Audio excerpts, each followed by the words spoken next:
বিশ্বনবী সাল্লাল্লাহু আলাইহি ওয়াসাল্লাম একবার আম্মাজান আয়েশা রাদিয়াল্লাহু তাআলা আনহার ঘরে ঢুকলেন।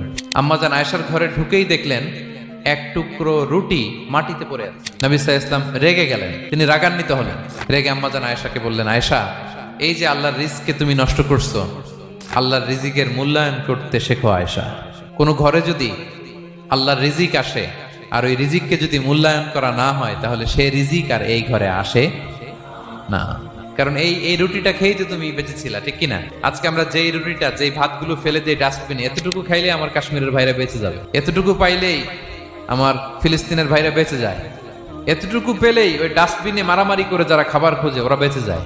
এজন্য বিষ্ণু সাল্লাল্লাহু আলাইহি ওয়াসাল্লাম রেগে গেলেন। বিষ্ণু সবসময় রাখতেন না, রেগে বললেন, আয়েশা, আল্লাহর নেয়ামতের কদর করো। নট নেসেসারি শুধু খাবারের ক্ষেত্রে, যে কোনো ক্ষেত্রে অপচয় যেন না হয়।